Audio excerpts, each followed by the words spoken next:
Hi guys, welcome back, or welcome to the channel if you are new.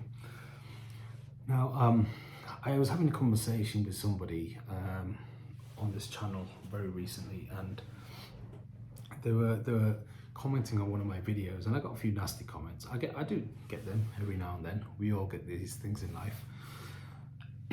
But my response, well, that person commented says, "You handled that very well." The conversation in the comments.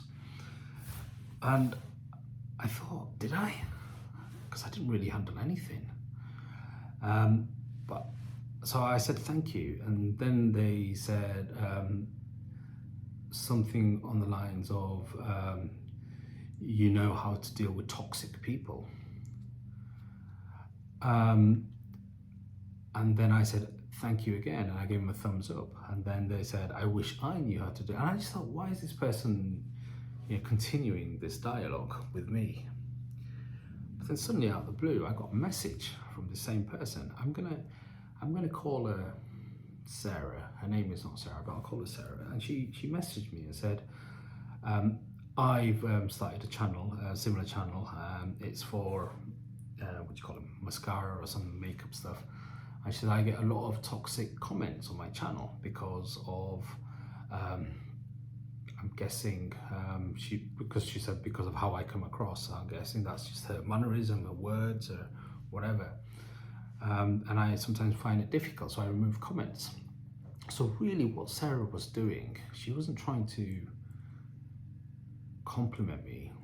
She was trying to ask me a question. And what I mean by that is she was actually reaching out. And I think it's very important for me to say, I don't have the answer. I don't have the answer. I don't have the truth. I don't know the truth. I don't know how to deal with toxic people. I don't even know what toxic person means. And I'm not a psychiatrist. But what I do know is how I deal with what I think you mean by a toxic person. And there's one way you can do it, and that's just to ignore them. It's that simple. It's not fluffy, is it? But if you ignore everything and every negative thing in this world, you don't really build a personal internal resistance. Instead, what you build is a shield of dismissiveness. And sometimes we need to go through a struggle in order to appreciate what the other end looks like. You need to be hungry to enjoy the taste of food sometimes, that kind of thing. And I remember somebody once saying to me, a beautiful garden isn't just made of roses, but also the thorns. And I think that's life. And it made me really think about this, because we all have people that are, toxic, if that's the word you want to use in life. But when I come across somebody who I feel adds no value to my life in the sense that they just want to try and bring me down, I've slowly over the years, I've reacted to that different. And I think that's the key word, reacted. And what I mean by that is, I remember 10, 15 years back, somebody will say something to me, and I felt it was my right was to confront that and to hit them back. And it was a weakness if I didn't. And I had to stand up for myself. I had to be strong and say, you do not talk to me like that, or whatever, But then I realized the difference between rights and responsibilities. And I think the two are often confused. I'm going to pause there, and I'm going to tell you something that I learned recently. When I wake up in the morning, and I get up about 5:30, I go outside, I have a cup of tea in my garden, no phone, no watch, nothing, just me and nature. And I sit there and have a cup of tea for 20 minutes. I listen to the birds, I watch the bumblebees floating around, I see the leaves of the trees wavering in the wind. I am absolutely complete when that happens. But there's something that I allow my mind to consume, and that is the thought of death. The first real thing I consciously, and I use that word very carefully, I consciously think about in the morning. I'm not talking about the tea bag and thinking about how much milk that goes into. I'm talking about purposeful thought is death. Why do I think about death first thing in the morning? And I'll tell you why. Because everyone is going to die someday. Everybody, everything will decay and die someday, even our planet, even our universe. Now that day may be today, it may be tomorrow, it may be 10 years, 20 years, maybe 100 years. For the planet, it may be billions of years. But for me, I think about that day potentially and very realistically being today. So I will wake up and I will think, today I could die. That sounds really morbid, doesn't it? But think about this. What does that do to my composure of mind? It makes me do this. Therefore, I'm going to live today as if it's my last day. All of a sudden, my composure of mind is transcended into a positive kingdom. Another word I use very carefully. And what that does is it makes me start to think about what I can do in the last day of my life, who I can make smile, what positive attribute and legacy, or can I add to my legacy? What's something I've not done before that I think I've always wanted to do? How can I end this day, and if I do die, without any regret? And all of a sudden, I start planning my day. And this usually comes at about 6 o'clock in the morning. So after my half an hour of ultimate peace, I start to think about my day. I don't think I've got a meeting here, I've got to do this there, I've got to make a reaction video there, I've got to do this there, and then I'm going to go and, play some football here, and then I'll go to the pub. I don't think like that. The way I think is, I'm gonna call my father at this time, and later on today, I'll go and buy a bunch of fresh flowers for the house, and that thing that I've been putting off, for a long time, I'm going to start working on it today. I'm going to read that book that I've never had an opportunity to read. I'm going to open it today. I start thinking like that. Now let's unpause and go back to what we were talking about before. How I react to that news of death is up to me, isn't it? I can react very differently. I could have thought, shit, I'm going to die today. Oh, bollocks. Oh, how am I going to, oh no, I'm going to deal with this. I feel really sad. What if it happens today? I could have gone into a negative shell, self-destruction, implosion. It's the same with people.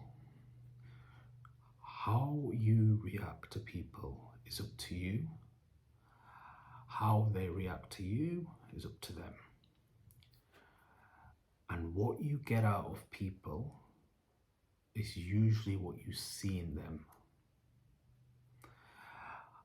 If somebody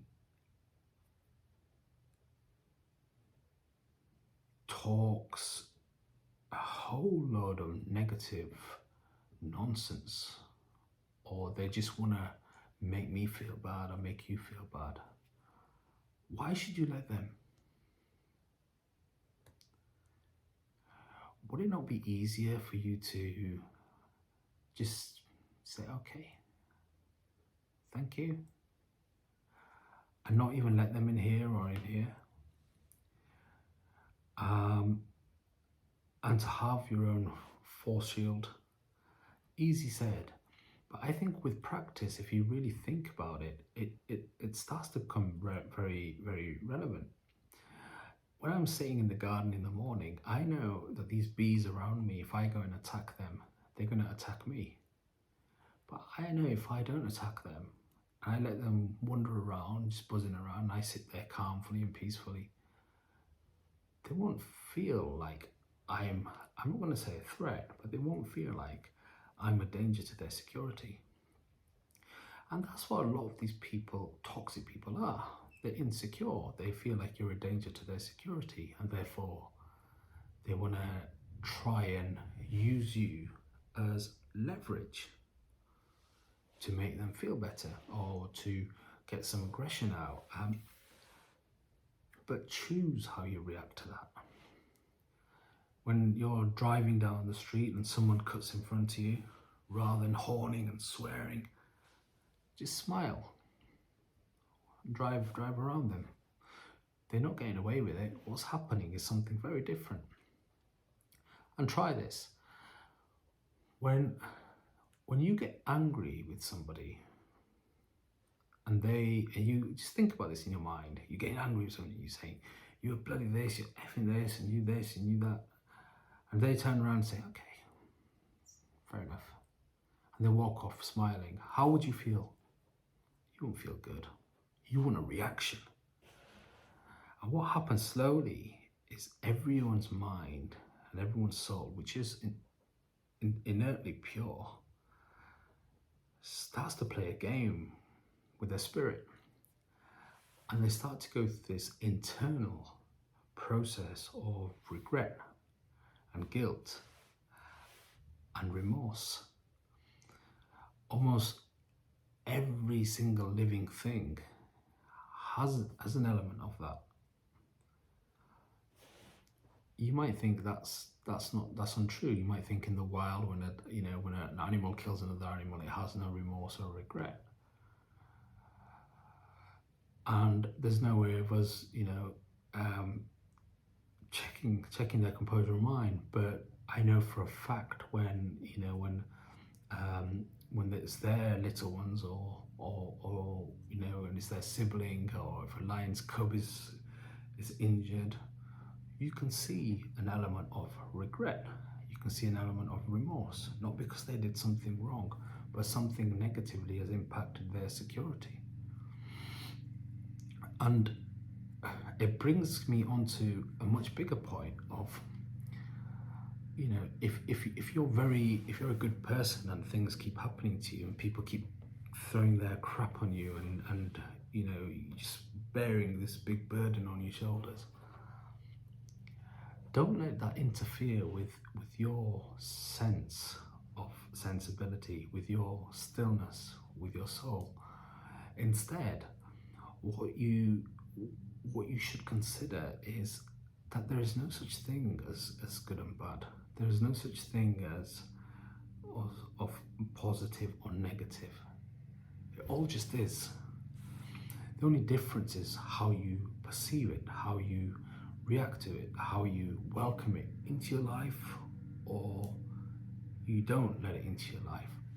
And I want to just expand on that. A lot of people have said to me over the years, and I'm sure you've heard this, that if there was no God, or if there is a God, why do bad things happen in this world? And I think if you really think about that question, you try and understand what is good and bad. And if you think about it, what is bad and what is good in itself, in a human characteristic or in a natural environment, and you start to really go deep into that, you realize that bad and good doesn't actually exist. It only exists in here. I'll give you an example. You ask a parent, ask a mother, a woman, what the most difficult thing or painful or saddest thing, if she can talk about it in that sense, that she's endured, something that's been really bad and painful she's gone through. They may say a death, they may say an accident, they may say giving birth.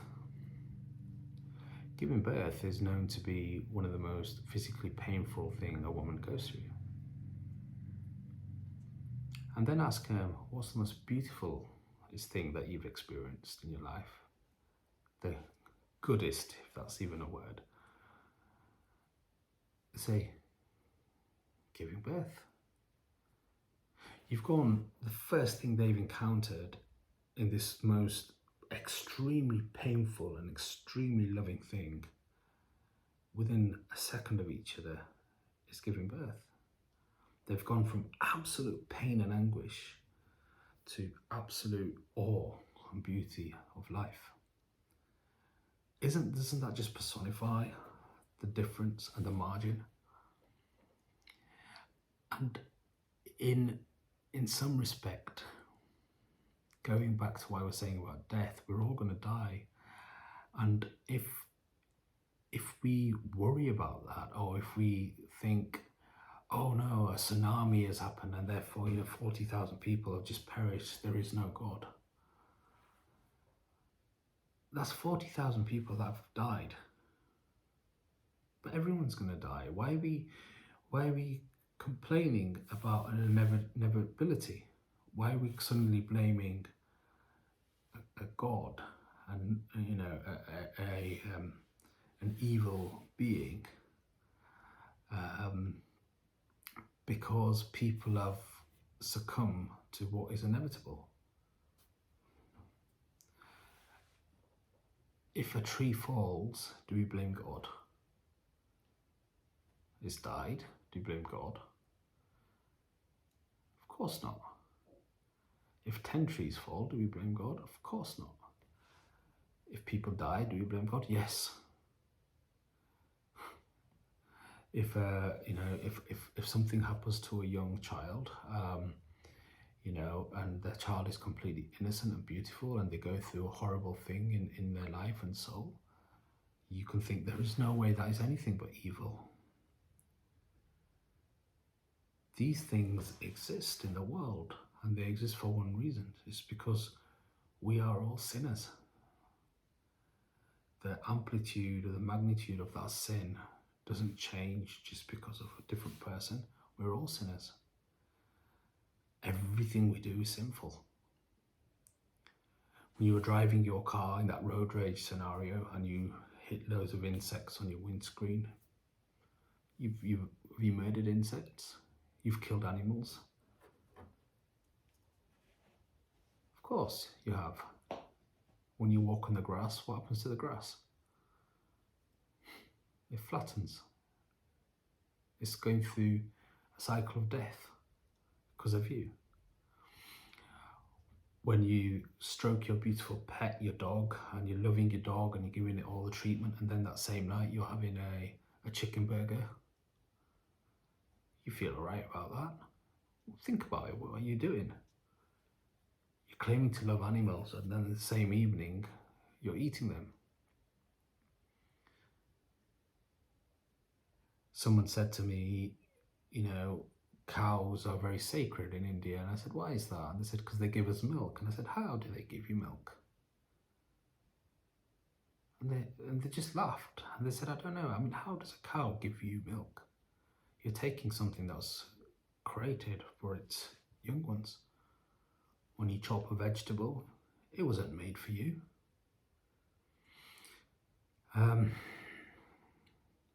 We're all sinners. So, gone in a bit of a loop, but to answer the question about how you deal with toxic people, I think the answer is it's up to you how you deal with toxic people. I think it's how you want to deal with them. But try this. When someone throws their mud in your face, carry on being you and see what happens to that person. You will notice something very different. I'll give you one last example of something that happened to me once. where I live, there's a big shopping centre. Where I used to live, there was a big shopping centre in a place called Clapham in London. And I was out one day, and there's a park there called Clapham Park near the shopping centre, and I was carrying loads of bags. Not loads, but a few bags, and they were starting to pull in my hands, you know, when the carrier bag pulls into your fingers. So I'm putting it down and carrying it, and putting it down, carrying it, and putting it down. And I was getting a bit agitated. But I was carrying on. But then I decided to sit down. And when I sat down, it wasn't a bench, it was like a fountain thing. Didn't work, no water in it. But I sat on the edge. And next to me, there was some people that were clearly, you know, homeless. They clearly didn't have anything better to do. That's probably a nasty way of saying it, but they were drinking at 10:30 or 11:30 in the morning, very heavily, you know, etc. One of the guys, actually no, it was a female. She came up to me and she started saying really nasty, you know, nasty things about my skin color and all this stuff. And I turned around to her, and I'll never forget her face. And she said something to me. She goes, if it wasn't for you, I wouldn't be where I am. And I thought about that, and I think what she meant was something deeply ingrained in her, that I've somehow taken her potential of having a job in this country as a foreigner or something of that nature. And then she went on to say a few things, and I said, look, I'm really sorry. You know, I wish I can change things. Are you hungry? I had bags of shopping. I didn't have like a sandwich in there or anything like that, but I had food. I knew I could bring something out. And she looked at me and she said, F off like this. I went, well, I'll just leave it here if you want it. You can have some. And I left a bottle of lemon. I remember now. I left a bottle of lemonade and a bunch of my bananas and a bottle of lemonade. I left it there. I went, I'll leave it here if you want it. You can have it. And she looked at me and she was still cursing with her eyes. But then she looked at the lemonade and the bananas, and she looked at me, and her face, I saw her face change. And she went, I'll try and do the face. She went like that, and she went like that. She was saying thank you. Not because I left her lemonade and just cheap fruit, but she realised that I wasn't going to react to her how she thought I was going to react. Instead, I was going to give her something else. You could call it love. This is not ego. I'm not saying this like I'm great. But my point is, the reaction she had was very different. She felt different, and she sat there, and I turned around at her, and I remember, and I smiled at her, and she smiled back at me. I let her deal with that. My conscience is clear. Take care of yourself, people.